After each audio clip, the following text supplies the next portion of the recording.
Right now, somewhere on Earth, a city is glowing with lights.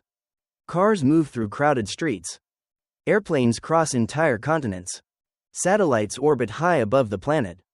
Billions of people wake up every morning surrounded by technology so advanced it would seem like magic to our ancestors. And yet, everything you see around you began with a species that should never have succeeded. We had no claws, no fangs, no armor. A lion could overpower us. A wolf could outrun us. An eagle could see farther. By every rule of nature, human beings should have remained just another animal struggling to survive. But somehow, against impossible odds, we became the dominant force on Earth. We built cities. We built kingdoms. We built empires. We crossed oceans. We reached the moon. So what happened? How did a fragile species become the architect of civilization itself? To answer that question, we have to travel back further than any empire. Further than any king. Further than any city. Back to a time when survival was the only thing that mattered. Millions of years ago, the world was a dangerous place. Predators ruled the landscape. Food was uncertain. Death was common. For our distant ancestors, every day was a battle against starvation, injury, and the environment itself. Then something extraordinary happened. Around 6 million years ago, the first members of the human family began appearing in Africa. They were not human as we would recognize them today. They had no civilization, no written language, no governments, no technology. Their lives revolved around one simple goal: stay alive long enough to see another sunrise. Generation after generation, they adapted. They changed. Slowly, almost imperceptibly, evolution shaped them into new forms. Then around 1.9 million years ago, one of the most important species in human history appeared. Homo erectus. These early humans accomplished something no previous member of our family had achieved. They left Africa. Think about how extraordinary that was. No maps. No roads. No idea what lay beyond the horizon. Only curiosity, determination, and the willingness to keep moving forward. Across deserts. Across forests. Across unfamiliar landscapes. Homo erectus became humanity's first great explorer. Long before Columbus. Long before Marco Polo. Long before any famous navigator. They stepped into the unknown and never stopped walking. Their descendants spread across vast regions of the world. But humanity was still not alone. Another branch of the human family would soon emerge. The Neanderthals. For many years, people imagined Neanderthals as primitive cave dwellers. Modern science tells a different story. Neanderthals were survivors. They endured Ice Age winters, hunted massive animals, crafted sophisticated tools, cared for injured members of their communities. Some may have even created art and burial rituals. They were not failures. They were successful humans living in an unforgiving world. For thousands of years, they thrived. Then came us. Homo sapiens. At first, there was nothing remarkable about our chances. We were not stronger than the Neanderthals. We were not more physically impressive. We were not better equipped for survival. Yet we possessed something unusual. An extraordinary ability to cooperate, to communicate, to share ideas, to imagine things that did not physically exist. Stories, beliefs, plans, dreams. Humans could convince complete strangers to work together toward a common goal. That ability would eventually change the world. Slowly, Homo sapiens spread across continents. And one by one, the other human species disappeared. Neanderthals vanished. Homo erectus vanished. Other branches of humanity vanished, leaving only one surviving member of an entire family tree. Us. If history had unfolded differently, you might share this planet with several intelligent human species. Instead, humanity became a club with only one member. Yet even then, we were far from masters of Earth. Imagine waking up 40,000 years ago. There are no supermarkets, no hospitals, no governments, no police, no safety net. A successful hunt might feed your family for days. A failed hunt could mean starvation. Life was uncertain. Every day, every season, every year, And then humanity discovered something that would transform everything. Agriculture. Around 12,000 years ago, as the Ice Age gradually ended, people began noticing patterns. Seeds fell into the ground and grew into new plants. Certain crops could be deliberately cultivated. Food no longer had to be hunted or gathered. It could be produced. At first, the idea seemed simple. Plant seeds. Wait. Harvest food. But the reality was much harder. Crops could fail. Floods could destroy fields. Droughts could wipe out entire harvests. Agriculture required planning, patience, labor, and constant attention. Yet it offered something hunter-gatherers rarely possessed: predictability. For the first time in history, food supplies could become relatively reliable.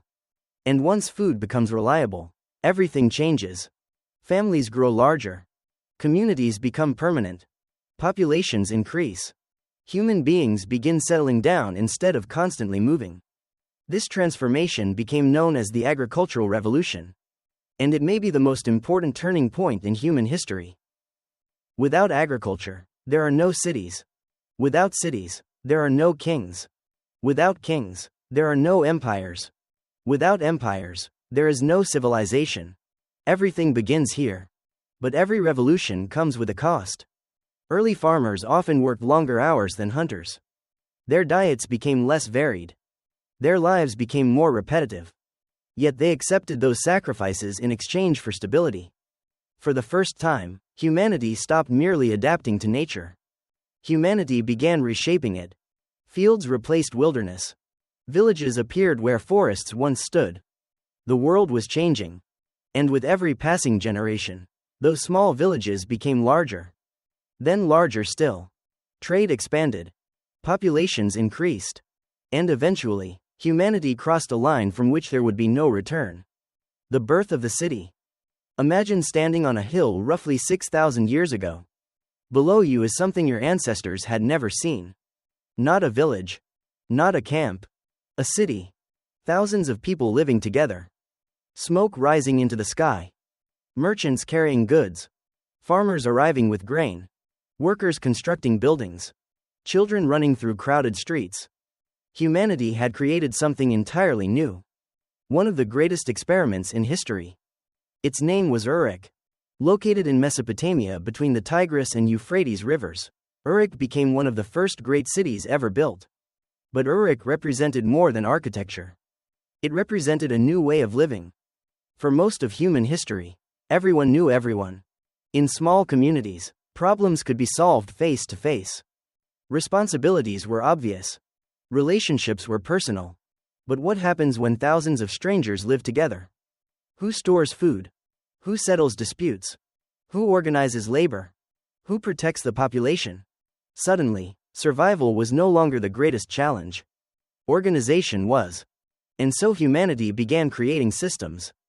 Farmers produced more food than they personally needed. Surplus food appeared. And surplus changed everything. For the first time, not everyone had to spend every waking hour searching for food. Some people became builders. Some became craftsmen. Some became merchants. Some became priests. Others became administrators. Specialization was born. And civilization accelerated. But growing complexity created another problem. Memory. How do you remember thousands of transactions? Thousands of workers? Thousands of stores of grain? Eventually, human memory reaches its limit. Civilization needed a new invention.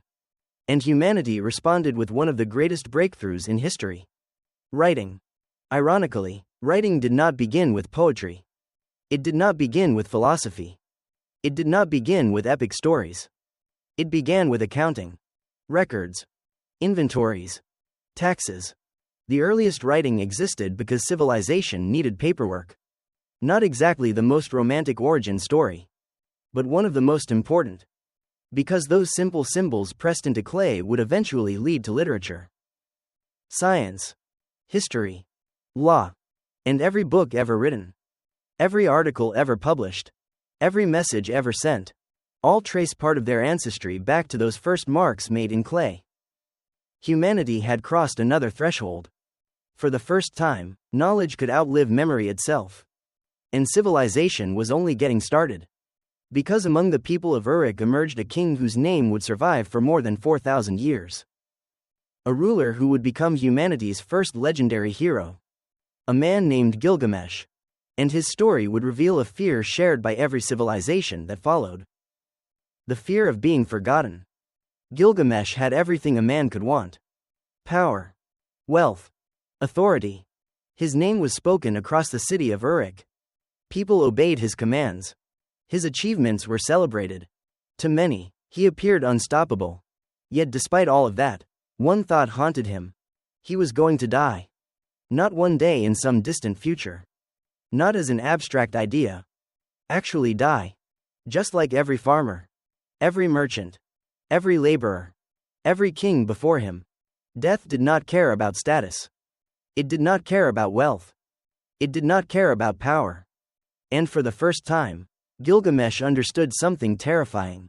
Everything he had built could eventually disappear. Everything he had achieved could be forgotten. That realization sent him on one of history's oldest recorded quests. Not a quest for gold. Not a quest for conquest. A quest for immortality. Across dangerous lands and impossible obstacles, Gilgamesh searched for a way to escape death itself. But in the end, he discovered something unexpected. The secret was never eternal life. The secret was legacy. To leave something behind. A city. A monument. A story. An idea. Something capable of surviving long after the body is gone. Thousands of years later, we are still speaking his name. In a strange way, Gilgamesh achieved exactly what he wanted. Not immortality of the flesh. Immortality of memory. And that dream would become one of the most powerful forces in human history. Because nearly every ruler who came after him would chase the same goal. Some built monuments. Some built religions. Some built empires. All were fighting the same enemy. Time. And while Gilgamesh's legend spread through Mesopotamia, a new leader was preparing to change civilization forever. His name was Sargon. And unlike Gilgamesh, Sargon did not dream of ruling one city. He dreamed of ruling many. Today that might not sound impressive. Modern nations govern millions of people. But more than 4,000 years ago, it was a revolutionary idea. Cities existed. Kingdoms existed. Empires did not. Most cities viewed themselves as independent worlds. Each had its own ruler. Its own traditions. Its own ambitions. Its own identity. Then Sargon challenged the entire system. According to later legends, Sargon was not born into royalty. One story claims he began life as an abandoned child set adrift in a basket on a river. Whether the story is true remains uncertain. But the symbolism is powerful. A child with no obvious path to greatness. A man who would eventually reshape the ancient world. Around 2334 BCE, Sargon began a series of campaigns unlike anything Mesopotamia had ever seen. City after city fell under his authority. Uruk, Lagash, Kish. Places that had spent generations competing against one another suddenly found themselves connected under a single ruler. For perhaps the first time in recorded history, vast territories were united under one political system. The Akkadian Empire was born. And with it, humanity entered a new age. The Age of Empires. The implications were enormous. Trade routes expanded farther than ever before. Goods traveled across hundreds of miles. Ideas moved between cultures. Knowledge spread. Technology spread. Civilization became increasingly interconnected. For many people, the empire created opportunity. For others, it brought conquest and control. But regardless of how they felt, nobody could ignore what was happening. Humanity had discovered a new form of power. The ability to govern not one city, but many. And once that idea entered history, it never disappeared. Every great empire that followed inherited part of Sargon's vision. The Persians, the Romans, the Mongols, the British, all would pursue the same dream. To unite vast territories beneath a single authority. Yet empires contain a hidden weakness. The larger they become, the harder they are to manage. Communication slows. Resources become difficult to coordinate. Faraway regions develop different priorities. The same size that creates strength also creates fragility. History would repeat this lesson again and again. And the Akkadians were among the first to learn it. No empire lasts forever. Even the greatest eventually face decline. Yet while Mesopotamia experimented with power on an unprecedented scale, another civilization was quietly flourishing far to the east. Near the waters of the Indus River. A civilization so advanced that modern historians still struggle to fully understand it. Today we call it the Indus Valley Civilization. And in some ways, it feels surprisingly modern. When people think about ancient civilizations, they usually imagine giant monuments, massive statues, powerful kings, towering temples. The people of the Indus Valley focused on something very different. Everyday life. Instead of investing all their resources into glorifying rulers, they invested heavily in creating organized cities. Roads followed carefully planned grids. Neighborhoods were laid out with remarkable precision. Buildings followed standardized designs. Everything appeared intentional, structured, engineered. But their most impressive achievement was something many people overlook. Sanitation. Not exactly the most exciting subject. Yet civilization depends on practical solutions. And few challenges are more important than keeping large populations healthy. Many homes contained private bathing areas. Drainage systems carried wastewater away from residential districts. Covered channels transported sewage away from the city. Disease spread less easily. Living conditions improved. Thousands of years ago, these were extraordinary achievements. In some areas, their urban planning rivaled systems that would not appear elsewhere for centuries. The Indus people demonstrated an important truth. Civilization is not measured only by monuments. It is measured by the quality of life experienced by ordinary people. And by that standard, they were remarkably successful. Yet the Indus Valley civilization possesses one mystery that continues to frustrate historians. Its writing. Archaeologists have discovered thousands of seals, symbols, and inscriptions. Evidence of communication. Evidence of records. Evidence of ideas. Yet we still cannot fully read them. Imagine discovering an entire civilization's diary while being unable to understand a single sentence. That is the challenge researchers face today. The symbols remain. The people are gone. And their voices remain trapped behind a language we cannot fully decode. What stories did they tell? What beliefs did they hold? What fears kept them awake at night? What dreams inspired them? The answers may still exist. Hidden within symbols carved over 4,000 years ago. Waiting patiently for someone to finally understand them. Perhaps that mystery is what makes the Indus Valley so fascinating. Most civilizations tell us their stories. The Indus civilization can only whisper. And humanity is naturally drawn to unanswered questions. But while the people of the Indus Valley focused on improving life for the living, another civilization became obsessed with something entirely different. The dead. Along the banks of a great river to the west, a kingdom was rising. A kingdom that would attempt one of the most ambitious projects in human history. A civilization determined to build immortality from stone. Ancient Egypt. And the monuments they created would survive thousands of years longer than the empire itself. While the people of the Indus Valley focused on improving life for the living, another civilization became obsessed with something entirely different. The dead.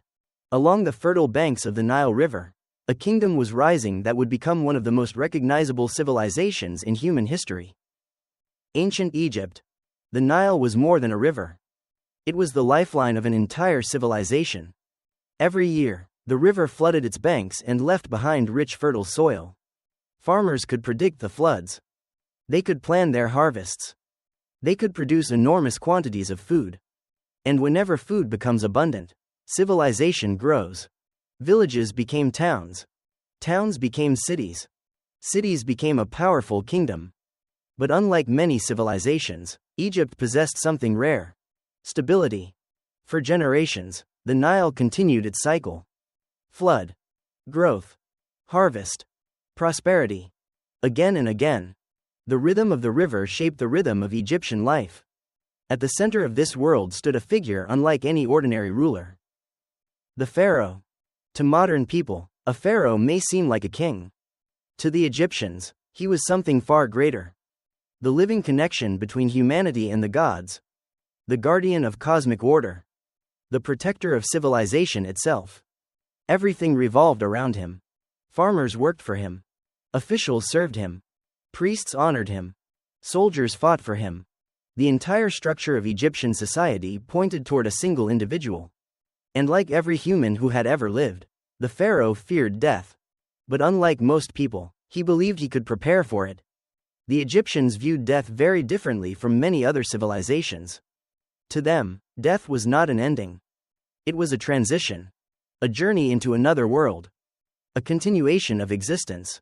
But that journey required preparation. The soul needed its body. And if the body decayed, disaster could follow. So Egyptian priests developed one of history's most famous practices. Mummification. The process was incredibly detailed. Bodies were carefully preserved. Protected from decay. Wrapped in layers of linen. Prepared for eternity. Everything was done with one goal in mind. Survival beyond death. Yet preserving the body was only part of the process. The dead would need food, shelter, comfort, possessions. Everything required for the next life.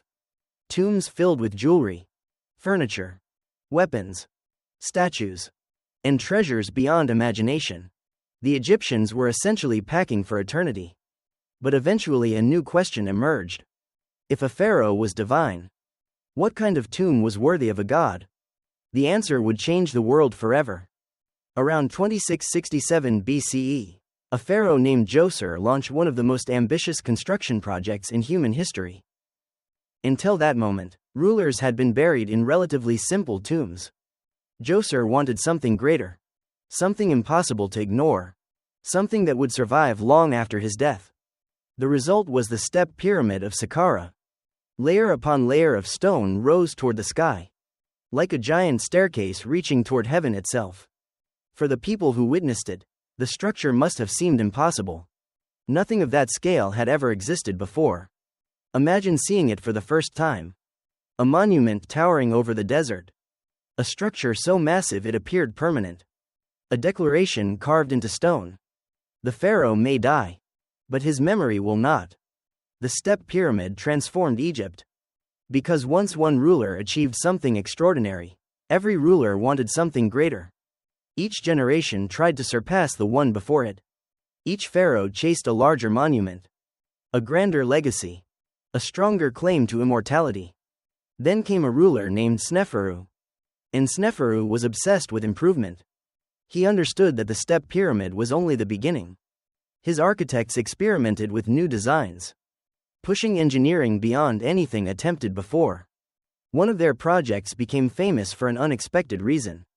Today we know it as the bent pyramid. At first everything seemed normal. The structure rose higher and higher. But concerns began to appear.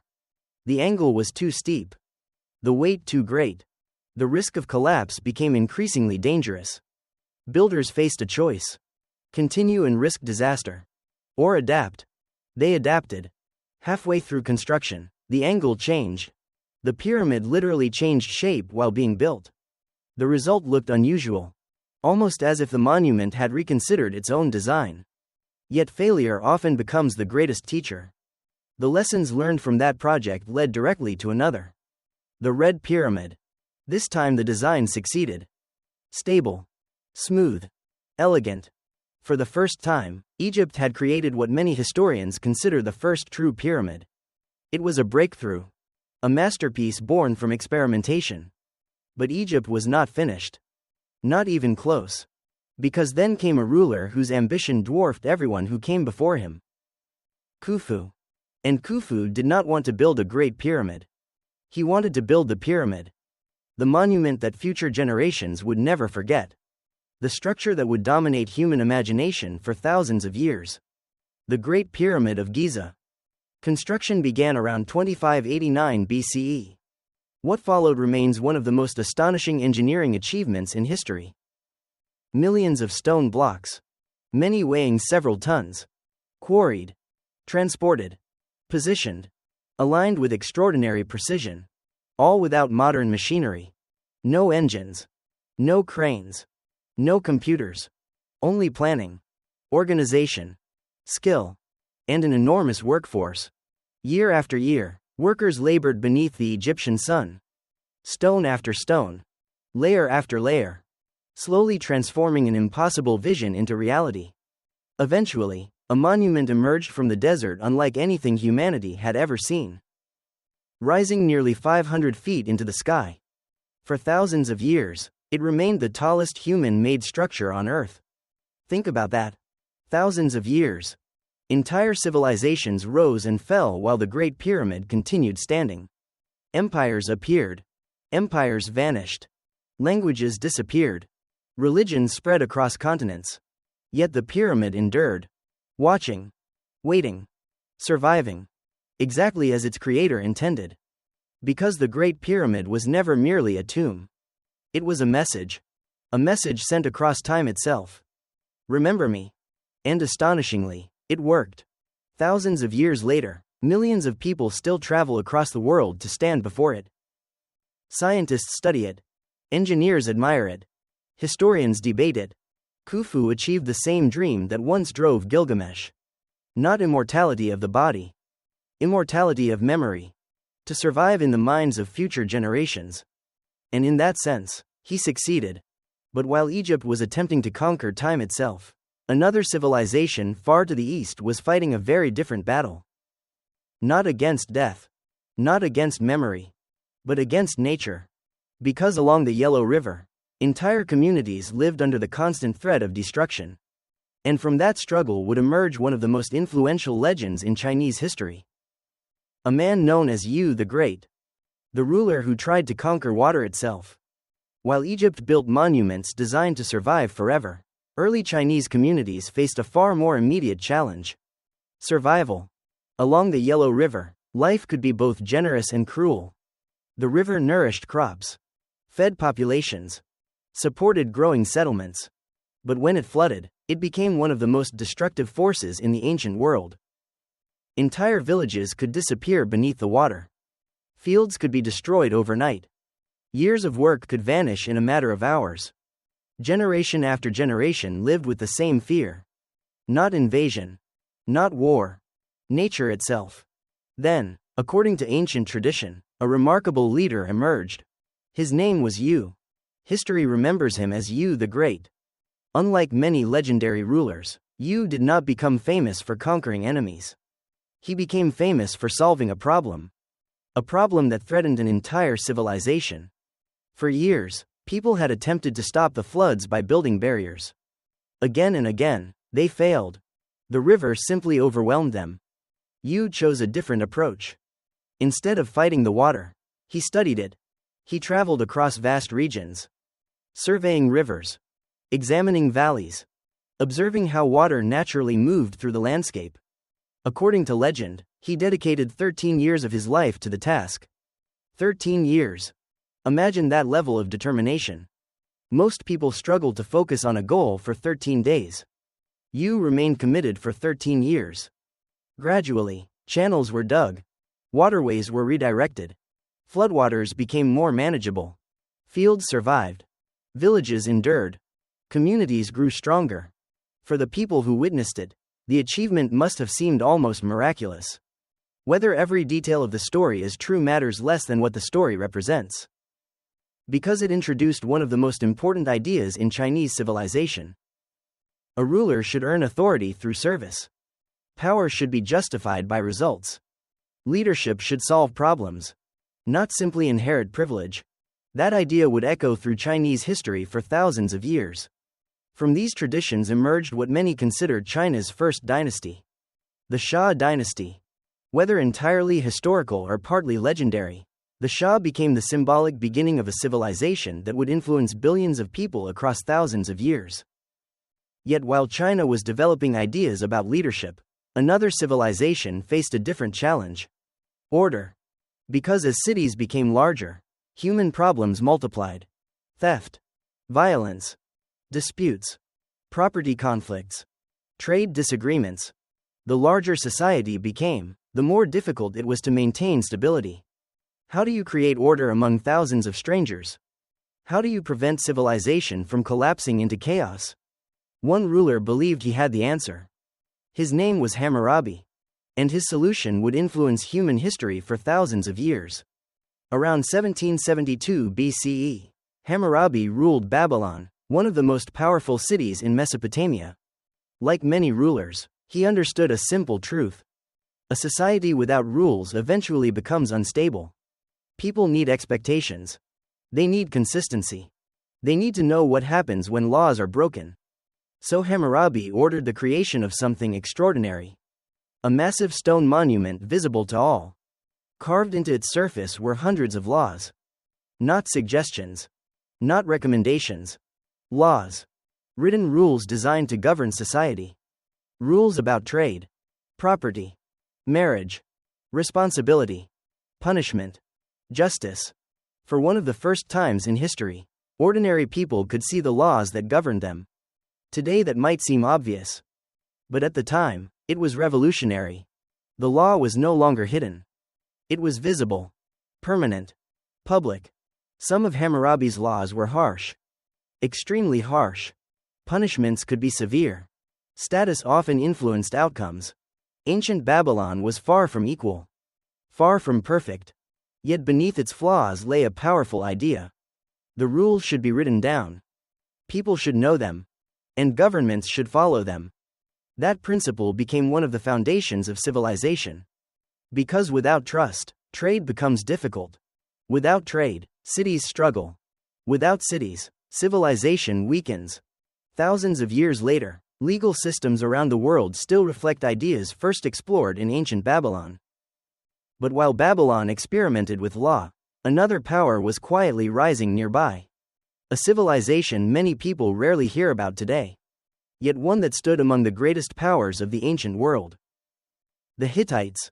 Located in what is now modern Turkey, the Hittites began as a collection of competing regions. Independent. Divided. Often rivals. Then a leader emerged. A ruler named Labarna. He possessed a vision larger than any single city. He wanted unity. Strength. Expansion. Through diplomacy, military campaigns, alliances, and political skill, he gradually brought competing territories together. Many rulers could conquer land. That was not unusual. The difficult part was keeping it. Holding power is often harder than gaining it. Labarna understood this. Under Hittite leadership, trade expanded. Cities prospered. Territories grew. Influence spread across the region. The Hittites became one of the dominant powers of the ancient Near East. But perhaps their greatest contribution was not conquest. It was connection. They stood at the crossroads of civilizations. Ideas passed through their lands. Technologies moved across their borders. Merchants carried goods from distant regions. Cultures interacted in ways that had rarely happened before. The world was becoming more connected. More competitive. More complex. Civilization was no longer a collection of isolated experiments. It was becoming an interconnected network. Empires watched one another. Learned from one another. Traded with one another. And increasingly, competed with one another.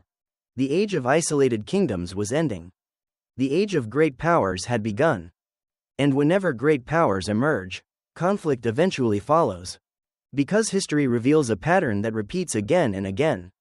Whenever humans create something valuable, someone else eventually wants it. Land, resources, trade routes, wealth, influence, power. The civilizations we have explored all pursued different dreams. The people of Uruk built cities. The Egyptians chased immortality. The Chinese sought stability. The Babylonians sought order. The Hittites sought unity. Yet beneath those differences lay the same ambition. To build something that would outlast a single lifetime. Something larger than themselves. Something permanent. And in doing so, they transformed the course of human history. But humanity's story was only beginning. Because the next great chapter would bring larger armies. Greater rulers. More powerful kingdoms. And wars fought on a scale the ancient world had never seen before. Civilization had been born. Now it was about to be tested. For thousands of years, humanity had fought the same battle. The battle to survive. against predators, against hunger, against nature itself. And somehow, against impossible odds, we had won. The first farmers planted seeds that changed the future. The first cities rose from the earth. The first kings claimed authority. The first empires stretched beyond the horizon. Writing preserved knowledge. Laws created order.